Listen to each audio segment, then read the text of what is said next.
3, 2, 1. Okay, so I did my presentation on, as it says, how to get out of a speeding ticket while maintaining dignity, sanity, and your reputation as a law-abiding citizen. By yours truly, Dr. Brendan Nelson, Esquire, Masters of Law. Please read the disclaimer. I am not responsible for any results that occur from taking this advice, okay? This is strictly because I care. So you're rolling with your homies, you're coming back from a late study session, you're coming back from the club, whatever it is, and all of a sudden you look up in your rearview mirror and you see the infamous flashing lights, okay? I'm here to tell all of you, don't panic. I've been through it 6 times already, okay? I'm a natural at this, all right? What you want to do is you want to keep your cool like this guy, okay? I know what you're thinking. Yes, this is Bob from the Enzyme commercial. You don't want to look overly happy. That's just creepy. You might get shot. What you want to do is keep a smile on your face, look approachable, as non-threatening as possible when the officer walks up to your vehicle, okay? It's the most threatening guy in the world. And they're going to tell you your speed, okay? Most likely you got clocked via LiDAR or radar, 2 methods of speed detection, okay? In this case, this person was doing 43 and a 25. So chances are you can't really dispute that, but you may have a really good excuse, which we're going to get into a little bit later.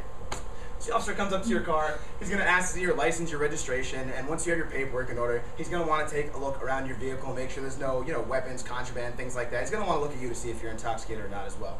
So this is where it really pays to have the inside of your car not look like this, okay? You don't want to have your hands on cigarettes, you don't want to have a porno in your passenger seat, and you don't want to have a handgun at the side of your driver's seat, okay? That might result in a truly, truly detrimental situation to your health and that of your passengers as well, okay? Oh my god. Now, you want to flaunt what you've got, okay? A little bit of cleavage goes a long way, okay? Let me tell you right now, if I had it, I'd show it off, right? If I look like this guy, gentlemen, casually find a reason to remove your shirt when you get pulled over, okay? If you look like him, all right, you want to try to use that to your advantage, right? That's one really important thing. If you have a child in the back seat, now is a good time to try to get them to start crying, okay? Not in front of the officer, but when they look away for a quick second, a quick pinch, a little slap, nothing that's gonna get them taken away, just get enough tears flowing so you can say, officer, my son, my daughter, I really gotta get home right now, whatever. Maybe you yourself decide you want to start crying, okay? You break down, you tell the officer, listen, it's been a really bad day, my girl just left me, she took the kids, she took the puppy, she took the ice cubes out the tray in the freezer, I got fired, I'm getting pulled over now, it's a really rough day, okay? It hurts, it's not good to be me, and I'm not getting pulled over right now, and it's, make some humor to the situation, okay? You might want to say, I was on my way to bring you some donuts, I was racing home to watch Cops, or I thought you wanted to race, okay?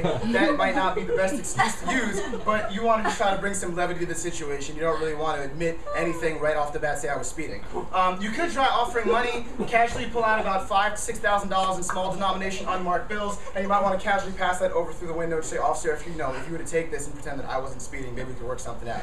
That's actually really a bad joke, because I would not recommend that at all. You might try this new yoga pose called the arrestee, and you might get that's something that you really don't want to try to do too much. A bribe might be a little bit bad, and the worst part is not only you're going to go to jail and still have to go to court, but you're still going to end up getting a ticket, which is exactly what this gentleman's doing right here. So the good thing about getting the ticket, though, is even if those things didn't work and you still get written a ticket, you have the opportunity to appeal it. You're going to go to a court, and you're going to get to see a very lovely person that sits at this place with a gavel, feels all high and important, known as the judge. In this case, we have Judge Judah Scheinlin from Channel 4. Okay? So when you go to see the judge, okay, it doesn't matter the mood they're in, it doesn't matter how you personally feel towards that. There's some certain court etiquette that you have to abide by when you go into a courtroom, okay? And I have myself been through this before. I'm going to give you all some tips and pointers about that. First thing is you want to be on time, okay? As my boss used to say for my job, early is on time and on time is late. You don't want to show up late to court, and you don't want to leave with too little time, because then you're going to be speeding over there and you'll be right back in the situation that you were just in before, okay? So really important, they really take it seriously, show up on time.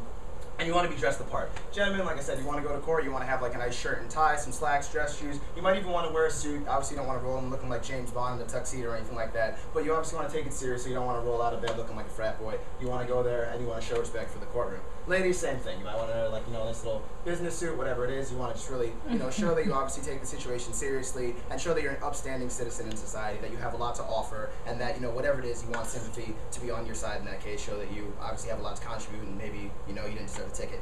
You don't want to be angry like this guy right here, okay? Not only that, he looks really constipated. So you don't want to go in there with that kind of look on your face. You don't want to kind of lose yourself. You lose your composure. It's really important that you maintain, a calm demeanor, and you really look them in the eye. You tell them, listen, very calm, this is what happened.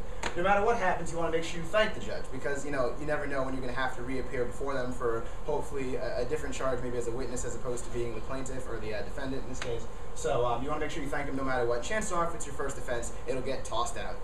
You don't want to react negatively. Like I said, you don't want to flip the judge off or lash out in any way, shape, or form, because that's just going to reflect negatively on your part, and chances are you're going to not only have to pay the full fine of the ticket, but you're going to have to deal with a lot more than just that.